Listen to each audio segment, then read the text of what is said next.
अभी last Friday एक film release हुई है धुरंधर। सोशल मीडिया पर इसकी काफ़ी चर्चा है और ख़ास तौर पर इसके एक एक्टर अक्षय खन्ना। अक्षय खन्ना ने इस फिल्म में रहमान डकैत का किरदार प्ले किया और उनकी अदाकारी, उनकी एक्टिंग की काफ़ी तारीफ हो रही है। कहा जा रहा है कि वो हीरो यानी रणवीर सिंह पर भी भारी पड़ गए और उसके बाद फिर रहमान डकैत भी सुर्खियों में। फिल्म में जो रहमान डकैत का किरदार अक्षय खन्ना ने किया है, क्या वो असली कहानी है? क्या पाकिस्तान में कोई वाकई रहमान डकैत के नाम से हुआ?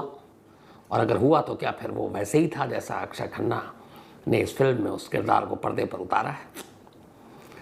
तो पेश है रहमान डकैत की पूरी कहानी। रहमान डकैत असल में एक रियल कैरेक्टर है पाकिस्तान का, लेकिन ये कसाई नहीं है बल्कि एक गैंगस्टर कहेंगे आप इसे। ये गैंगस्टर था। पाकिस्तान के कराची में एक जगह है जिसे लयारी कहते हैं। लयारी पाकिस्तान के इस कराची शहर में जिस मोहल्ले का नाम है उसके पास ही पोर्ट भी है और बड़ी, जैसे पुरानी दिल्ली जैसा इलाका नहीं होता, लगभग कुछ वैसे ही लयारी का ये इलाका है। वहाँ रंग बिरंगे घर हैं, मिक्स्ड पॉपुलेशन है। वहाँ बलोच भी रहते हैं, सिंधीज़ भी रहते हैं, कच्छीज़ भी रहते हैं यानी जो कच्छ से आते हैं, और सीडीज़ भी जो अफ्रीकन हैं उनकी भी एक आबादी है। इस पूरे लयारी इलाके को कराची में वहाँ के जो लोकल लोग हैं इसे कराची की माँ भी बुलाते हैं। मतलब लयारी का एक नाम वहाँ के लोकल लोगों की ज़ुबानी में मदर ऑफ कराची, कराची की माँ भी है। और यहीं से शुरू होती है कहानी रहमान डकैत की। कराची का ये इलाका शुरू से ही एक तरह से क्रिमिनल का गढ़ रहा। उसकी वजह ये है कि यहाँ पर ये जो पूरी आबादी है, बेरोज़गारी यहाँ पर ज़्यादा, कोई काम काज नहीं, नौजवानों की तादाद ज़्यादा। तो जहाँ बेरोज़गारी होती है वहाँ जुर्म के रास्ते पे लोग बहुत आसानी से निकल पड़ते हैं। यही कुछ लयारी की भी कहानी थी। लेकिन अपने वक्त में, आज से पहले, अब तो लयारी जब बदनाम हुआ उससे पहले की बात बता रहा हूँ कि लयारी पाकिस्तान में, पूरे पाकिस्तान में इसका एक नाम हुआ करता था, कराची की माँ या मदर ऑफ कराची या लयारी कहें। उसकी वजह यह है कि पूरे पाकिस्तान में जब भी लयारी का नाम आता था दो चीज़ें लोगों के जहन में आती थी, एक थी बॉक्सिंग और दूसरी फुटबॉल। लयारी ने पाकिस्तान को कई नेशनल, इंटरनेशनल स्टैंडर्ड के फुटबॉलर भी दिए और बॉक्सर भी दिए। एक बॉक्सर तो जो यहाँ से निकले वो ओलंपिक में ब्रॉन्ज मेडल भी जीता है, ओलंपिक में पाकिस्तान के बॉक्सर ने, वो इसी लयारी का रहने वाला। लेकिन गरीबी, बेरोज़गारी, स्कूल नहीं, कॉलेज नहीं, जॉब नहीं, एजुकेशन का ढंग से इंतज़ाम नहीं, तो इन्हीं सब चीज़ों की वजह से लयारी के जो नौजवान पीढ़ी थी वो धीरे धीरे जुर्म के रास्ते पर चल पड़ी। और इसकी शुरुआत होती है 70s के दौर से। 1970 में, बल्कि 60 और 70 के बीच में, एक लयारी में एक शख्स जो पहला वहाँ का, कहते हैं गैंगस्टर कहें या दादा कहें या क्रिमिनल कहें, उसका नाम था दादल, एलियस दाद मोहम्मद। दाद मोहम्मद और उसका एक भाई लयारी के ये पहले गैंगस्टर के तौर पर जाने जाते हैं। इन्होंने ऑर्गेनाइज्ड क्राइम की बुनियाद रखी लयारी में और तब ये ड्रग्स का काम करते थे, धंधा, हशीश बेचने का काम, लोगों को हशीश बेचते थे, और प्रोटेक्शन मनी, जो लोगों से वसूली करना, धमकी देना, और ये कि तुम्हारी जान खतरे में तो हम तुम्हें प्रोटेक्ट करेंगे, तुम हमें बदले में पैसे दोगे। तो ये इनका मेन काम हुआ करता था, दाद मोहम्मद का उर्फ दादल। इसी दौर में जब दादल की ये हुकूमत चल रही थी, एक और नाम आया लयारी में और वो था हाजी लालू। हाजी लालू एक कच्ची बलोच था और कहते हैं बहुत टफ इंसान था। उसने दाद मोहम्मद को देखा देखी अपना गैंग एक बना दिया इस इलाके में। अब हाजी लालू और दाद मोहम्मद दो अलग अलग गैंगस्टर लयारी में पनप चुके थे, लेकिन दोनों में ज़्यादा झगड़ा इसलिए नहीं था कि दोनों ने इलाके बांट रखे थे। दोनों अपना अपना काम कर रहे हैं, उगाही, वसूली, ड्रग्स का धंधा। इसी दौरान में हाजी लालू की नज़र एक लड़के पर पड़ती है। एक लड़का जो लयार का रहने वाला, बेहद शातिर, बेहद तेज़, हालांकि उस ज़माने में लोगों को ठगता था, बहुत बड़े बड़े क्राइम नहीं किए, लेकिन हाजी लालू की जब नज़र पड़ी तो हाजी लालू को उस लड़के में कुछ चीज़ नज़र आई। उसे लगा कि ये एक दिन बहुत आगे जाएगा। हाजी लालू ने उस लड़के को अपने गैंग में शामिल कर लिया, उसके सर पर अपना हाथ रख दिया। वो लड़का कोई और नहीं था बल्कि उसका नाम था सरदार अब्दुल रहमान बलोच, जो आगे चलकर रहमान डकैत के नाम से मशहूर हुआ। तो अब रहमान या सरदार अब्दुल रहमान हाजी लालू के गैंग में शामिल हो गया। रहमान की पूरी फैमिली भी एक तरह से क्राइम में इन्वॉल्व थी। रहमान का बाप ड्रग्स के धंधे में शामिल था, कई बार पकड़ा गया था। उसके चाचा, भाई, इन सब के ऊपर भी कोई ना कोई कानूनी शिकंजा कसा हुआ था। तो बचपन से ही जुर्म की दुनिया को रहमान ने अपनी इर्द गिर्द देखा था। और अब लयार के दो सबसे बड़े गैंगस्टर में से एक हाजी लालू का उसके सर पर हाथ।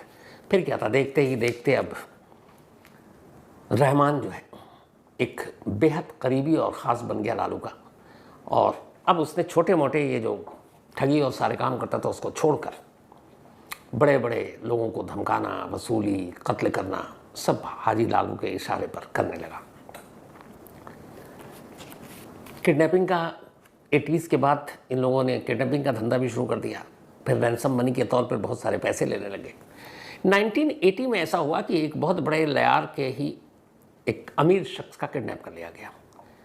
किडनैप करने के बाद, बल्कि 80s में नहीं 90s में, उससे रैंसम में काफ़ी भारी रकम वसूली गई।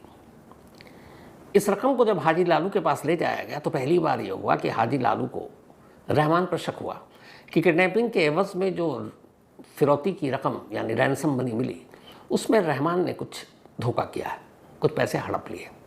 यहाँ से पहली बार हाजी लालू और रहमान के बीच रिश्ते तल्ख हो गए। जब तल्ख हुए, कुछ गैंग के लोगों ने कान भी भर दिए और रहमान धीरे धीरे अपना कद बहुत बढ़ा चुका था तब तक। तब ये हुआ कि फिर रहमान ने तय किया कि वो हाजी लालू के गैंग की छाया से अब अपने आप को बाहर निकाल लेगा, और उसने बाहर निकाल लिया। अब हाजी लालू से रहमान का रिश्ता टूट चुका था। रहमान ने अब अपना एक गैंग बनाया उसी लयारी के लड़कों को लेकर जो क्रिमिनल थे छोटे मोटे। और जब अपना गैंग बनाया, जब उसने जुर्म के रास्ते पर और ज़्यादा खूंखार अपना चेहरा दिखाया, तो यहाँ से फिर रहमान बलोच का नाम रहमान डकैत धीरे धीरे पड़ता गया। और अब रहमान डकैत दाद मोहम्मद हाजी लालू के बाद तीसरा बड़ा नाम हो चुका था। उधर कुछ वक्त के बाद हाजी लालू की मौत हो गई और हाजी लालू के बेटा अरशद पप्पू, उसने अपने बाप की विरासत संभाल ली। अब हाजी लालू का बेटा अरशद पप्पू है, उधर दूसरी तरफ रहमान डकैत है। बाप के साथ गद्दारी की बात चल ही रही थी, तो इन दोनों में भी बनी नहीं। हालांकि जो कहते हैं हाजी लालू का बेटा अरशद पप्पू, वो अपने बाप से भी ज़्यादा ख़तरनाक, रूथलेस था। वो बड़ी ही दर्दनाक मौत अपने दुश्मनों को दिया करता था। अब अरशद पप्पू जब आया हाजी लालू के बाद, तो हाजी लालू पुराने दौर के क्रिमिनल थे। उन्होंने कहा चलो लड़के ने बेईमानी की है, रहमान डकैत ने, तो ज़्यादा कुछ किया नहीं। लेकिन बेटे हाजी लालू का जो आया, उसे लगा कि अरशद पप्पू को कि नहीं, ऐसे रहमान डकैत को माफ़ नहीं किया जाना चाहिए। उसने पीठ में खंजर भोंका है। अब इसके बाद इन दोनों गैंग में आपसी गैंग वॉर शुरू हो गया। ये बात 2000-2003 के दरमियान की है, जब अरशद पप्पू और रहमान डकैत के बीच में खूनी लड़ाई होती है। और तब कराची के इस लायार ने शायद सबसे ज़्यादा लाशें देखी। इस गैंग वॉर में कहते हैं 1500 से ज़्यादा लोग मारे गए। ये गैंग वॉर चल ही रहा था, तभी अरशद पप्पू ने अपने गैंग को चलाने के लिए वहाँ के एक लोकल ट्रांसपोर्टर, जिनका नाम था फैज़ मोहम्मद बलोच, फैज़ मोहम्मद बलोच को किडनैप किया। और किडनैप करने के बाद उससे वसूली तो की, लेकिन उसे इस तरीके से मार डाला कि लयार के इतिहास में कहते हैं इससे ब्रूटल मर्डर कभी किसी का हुआ नहीं।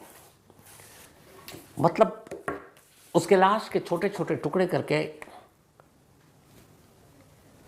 उसकी जो बॉडी थी, जो लाश के टुकड़े थे, उसे गधे गाड़ी में घुमाया गया। इसके बाद में टुकड़ों को जलाया गया और फिर सीवर में फेंक दिया गया। लयार के इतिहास में ये पहला ब्रूटल और इस तरीके का एक मर्डर था जिसने लोगों के दिल दिमाग पर अपना छाप छोड़ दिया। और इस बात के चर्चे पाकिस्तान की मीडिया और हर जगह होने लगी। तब मोहम्मद बलोच के बेटे, जिसका नाम फैज़ू था, उज़ैर जान बलोच, फैज़ू निक नेम, उसने अपने बाप का बदला लेने के लिए उसे लगा कि कोई ताकतवर आदमी चाहिए। तो वहाँ कौन, तो एक दूसरा ही था जो हाजी लालू के बेटे से जो सामना जिसका हो सकता था, वो रहमान डकैत। तो फैजू का बेटा उज़ैर जान बलोच, मतलब मोहम्मद बलोच का, जिसको मार डाला गया, उसने अब जाकर रहमान डकैत का दामन थाम लिया और उसने कहा मेरे पास पैसे बेपनाह हैं, लेकिन जिस तरीके से मेरे बाप को मारा गया है मैं उसका बदला चाहता हूँ और इसके लिए तुम्हारे गैंग में शामिल हो रहा हूँ, तुमको जो करना है करो और मुझसे जो चाहिए बताओ। अब रहमान डकैत के गैंग में एक बहुत ही अमीर शख्स, ट्रांसपोर्टर का बेटा, मोहम्मद बलोच का बेटा उज़ैर जान बलोच शामिल हो चुका था। अब लगा कि रहमान डकैत के ऊपर जो उसने भरोसा दिखाया है वो उसको पूरा करना है। तब तक धीरे धीरे दौर बदल रहा था, गैंग वॉर और अब तेजी पर पहुंच गया। 2003 से 2009 तक पप्पू और रहमान डकैत के बीच जारी खूनी जंग में पूरा लिहाज कहते हैं कि लहूलुहान हो गया।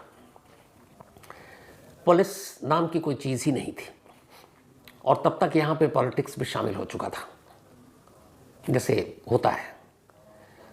तो इसी दौरान में अब धीरे धीरे पप्पू पर भारी पड़ रहा है रहमान डकैत और पप्पू के गैंग के एक एक करके लोगों को मारता जा रहा है और वो भी बहुत बुरी तरीके से।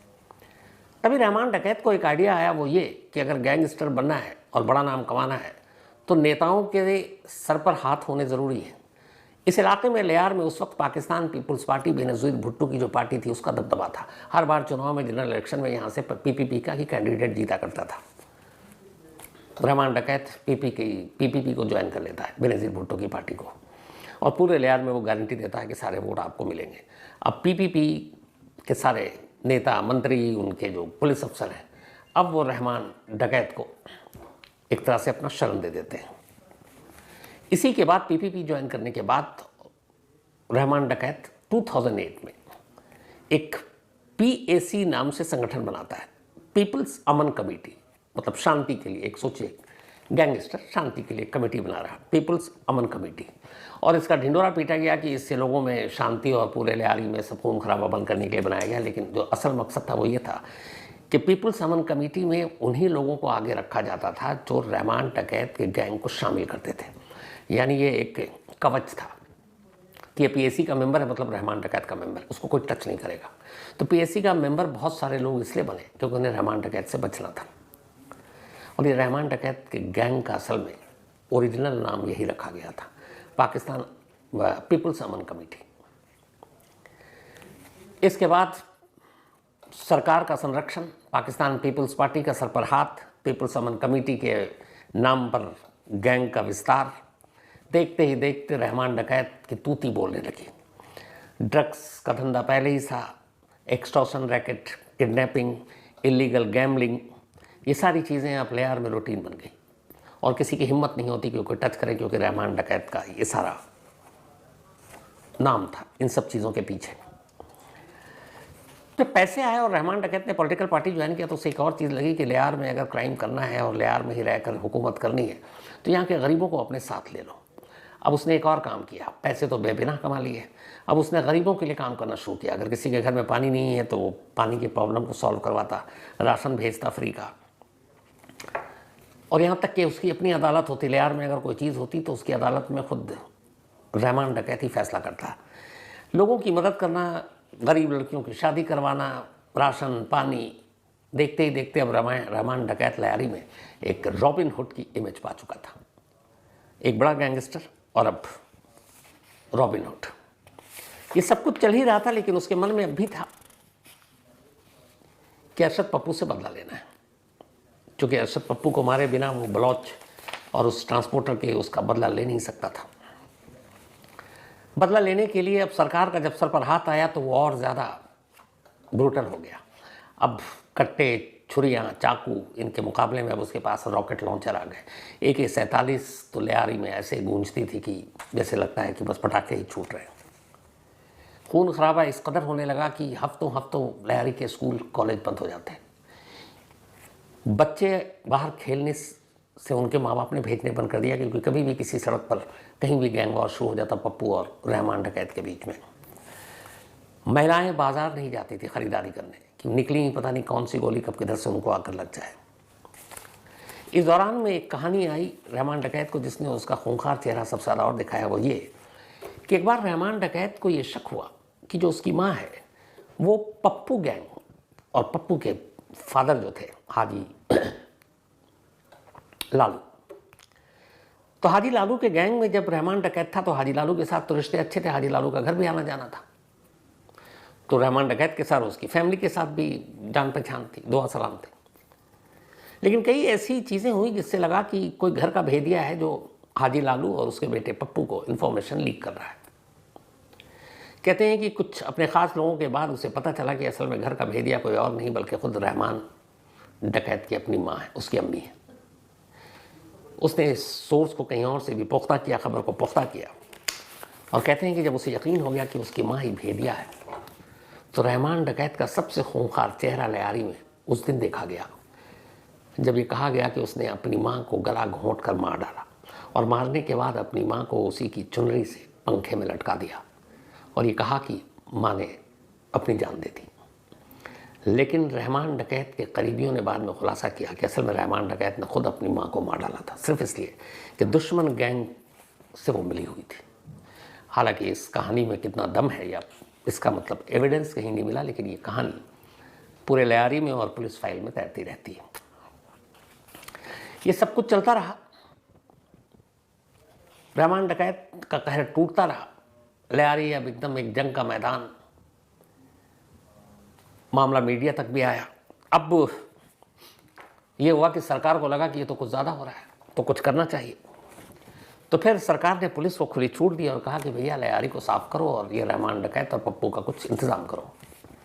तब उस वक्त एक, जैसे अपने इंडिया में बहुत सारे इनकाउंटर स्पेशलिस्ट हुए हैं, पाकिस्तान में भी एक ऐसी इनकाउंटर स्पेशलिस्ट बड़ा फेमस 2000 के दौर में, नाम था चौधरी असलम। चौधरी असलम को ये टास्क दिया गया। अब लियारी वो इलाका था जहाँ की मतलब कुछ गलियाँ ऐसी थी जहाँ तो पुलिस वाले घुस भी नहीं सकते थे, उन्हें पता था घुसे तो जिंदा वापस नहीं आएंगे। तो ये काम दिया गया चौधरी असलम को। 9 अगस्त 2009 की वो तारीख थी जब अचानक एक दिन पाकिस्तानी मीडिया में ये खबर आई कि रहमान डकैत एक पुलिस एनकाउंटर में मारा गया। बाद में तस्वीरें भी आई, लेकिन कहा गया कि रहमान डकैत को एनकाउंटर में नहीं मारा गया बल्कि उसको धोखे से बुलाया गया था और फिर उससे पुलिस ने मार डाला। अब रहमान की मौत हो गई, रहमान डकैत की कहानी यहाँ पर ख़त्म हो जाती है। लेकिन रहमान डकैत की मौत के बाद उज़ैर बलोच, उसी ट्रांसपोर्टर का बेटा जो उस वक्त तक करीब हो गया था, जिसने सब कुछ छोड़कर रहमान डकैत का गैंग ज्वाइन किया था अपने बाप का बदला लेने के लिए, उसने रहमान डकैत की मौत के बाद 2009 में रहमान डकैत के गैंग की कमान संभाल ली। अब वही बॉस था रहमान डकैत के गैंग का। और उज़ैर बलोच के बाप को जिस तरीके से मारा गया था, उस चीज़ ने उज़ैर बलोच के रहमान डकैत से भी कहीं ज़्यादा खूंखार बना दिया था। उसके ज़िंदगी का एक ही मकसद था, पप्पू गैंग का सफाया और पप्पू को वैसे ही मौत देना जैसे उसके बाप को दिया गया। अब उज़ैर ने गैंग संभाली, सिंधी टोपी पहना करता था, उसकी तस्वीर इसी से पहचानी जाती थी। और इसके बाद अब वो लग गया पप्पू गैंग के पीछे। 2009 से लेकर अगले 4 साल तक पप्पू गैंग के बहुत सारे लोगों को मार डाला, फिर से कई सौ लोगों की जानें गई गैंग वॉर में, लेकिन अरशद पप्पू हाथ नहीं आया उज़ैर के। फिर मार्च 2013 की तारीख आती है। मार्च 2013 में कहते हैं कि अरशद पप्पू के गैंग के कुछ लोगों ने मुखबिरी की थी, क्योंकि उस गैंग को पैसा दिया था उज़ैर ने, और उसने लोकेशन बता दिया कि कहीं एक ख़ास जगह पर है और बहुत सारे लोग नहीं हैं उस वक्त अरशद पप्पू के साथ। मौका अच्छा था और मार्च 2013 में उज़ैर के लोगों ने मुखबिर के बताए हुए ठिकाने पर जाकर हमला किया और अरशद पप्पू और उसके भाई यासिर अरफात, इन दोनों को उठा लिया। एक पुराना दुश्मन अब उज़ैर के हाथ में था, जिस दुश्मन का खात्मा खुद रहमान डकैत नहीं कर पाया था। उठाने के बाद ये लोग उसे एक खुफिया जगह पर ले गए। इसके बाद अरशद पप्पू की मौत की जो कहानी की डिटेल बाद में आई, उसने पूरे कराची और लियार के इलाके के लोगों को थर्रा दिया था। उज़ैर के फादर की भी ऐसी दर्दनाक मौत नहीं हुई थी जैसे उज़ैर ने अपने बाप के कातिल अरशद पप्पू यानी हाजी कालू के बेटे और उसके भाई यासिर को दी थी। इन्होंने उसको अपने कब्जे में 5 दिनों तक रखा और इन 5 दिनों में जितने जुल्म ढा सकते थे अरशद पप्पू पर ढाया। हर तरीके से टॉर्चर किया। टॉर्चर करने के बाद दोनों भाइयों के सर काटे, फिर बिना सर के उसकी बॉडी को गधे गाड़ी पर रखकर लियारी के अपने पूरे इलाके में घुमाया और लोगों को देखने पे मजबूर किया, देखो ये हमारा दुश्मन है, इसका क्या हाल किया है। तो अरशद पप्पू और उसके भाई का गला काटने के बाद उस बॉडी को दिखाया, घुमाया और फिर पूरी गलियों में लियारी के। इसके बाद अपने बाप की तरह ही इन दोनों के लाशों के टुकड़े किए, उन्हें जलाया और फिर वैसे ही ले जाकर सीवर में फेंक दिया। इत्तेफाक से कहते हैं कि जब ये परेड कराया था बिना सर के बॉडी के, कुछ लोगों ने शूट कर लिया था और ये वीडियो पाकिस्तान में उस वक्त कुछ चैनल पर भी चल गए और ख़ुद नेता, पॉलिटिशियन, पुलिस वाले देखकर ये वीडियो लीक हुआ, वो भी थर्रा गए थे। इसके बाद ये हुआ कि नहीं, ये तो बहुत है, इससे ज़्यादा नहीं। फिर सीधे आया कि अब आप स्पेशल टास्क फोर्स बनाइए। रेंजर्स को हुक्म दिया गया कि अब उज़ैर और बाकी लियारी में जितने भी ऐसे गैंगस्टर हैं अब उनका सफाया करो, लियारी को अपनी चीज़ों से निपटाओ। जब ये सब कुछ हुआ तो उज़ैर कराची छोड़कर भाग गया। उसके बाद वो अलग अलग ओमान और कई और देशों में रहा।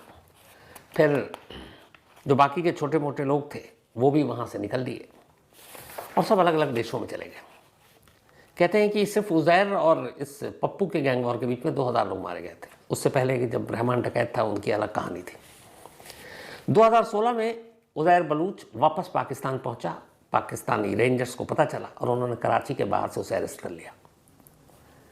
अरेस्ट करने के बाद मिलिट्री कोर्ट में उसे पेश किया गया, जहां से उसे सज़ा हुई और पिछले 9 सालों से उज़ैर अब भी पाकिस्तान की जेल में बंद है।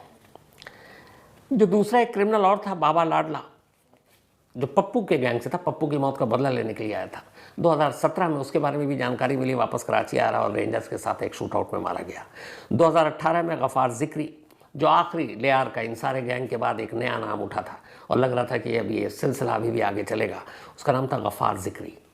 2018 में पाकिस्तानी रेंजर्स और पुलिस ने तय किया कि नहीं, अब लियारी में कोई भी रहमान डकैत या फिर हाजी लालू या दाद मोहम्मद जैसे किसी और गैंगस्टर को पनपने नहीं देंगे। तो फिर गफ़ार ज़िक्री को भी पुलिस ने एक एनकाउंटर में मार दिया। इसके बाद अब यह है कि लियारी जो 60s से दौर शुरू हुआ था, उसके बाद से अब वहाँ पर बहुत कुछ बदल गया। अब वहाँ लॉ एंड ऑर्डर है, बहुत सारी चीज़ें हैं और सबसे बड़े इस बदलाव की जो निशानी है वो ये है कि जो लियारी शुरू से आखिर तक पाकिस्तान पीपल्स पार्टी के उम्मीदवार को जिताता रहा था, जब यहाँ से सारे गैंगस्टर का एक एक करके सफाया हुआ तो जो लास्ट चुनाव हुआ और जो उससे पहले का चुनाव हुआ, वहाँ पर लियारी ने अपने पॉलिटिकल थिंकिंग या सोच को भी बदल दिया। उन्होंने कहा बहुत हुआ, नवाज शरीफ और बेनज़ीर भुट्टो, उनके पति आसिफ अली जरदारी, बिलावल भुट्टो, अब अगर लियारी बदला है तो फिर और भी बदलाव चाहिए। और यहाँ के लोगों ने इमरान खान की पार्टी पाकिस्तान तहरीक-ए-इंसाफ के उम्मीदवार को जिताया। जो गढ़ था बेनज़ीर भुट्टो की पार्टी का, अब वो इमरान खान की पार्टी का गढ़ बन चुका है। और कहते हैं कि लियारी की जो बदलाव की शुरुआत है वो यहीं से हुई। तो ये थी उस रहमान डकैत की असली कहानी, एक गैंगस्टर। कहानी में आज इतना ही। अब आपसे मुलाकात होगी कल रात 9 बजे किसी नई कहानी के साथ। तब तक अपना और अपनों का ख्याल रखिएगा। Thank you very much.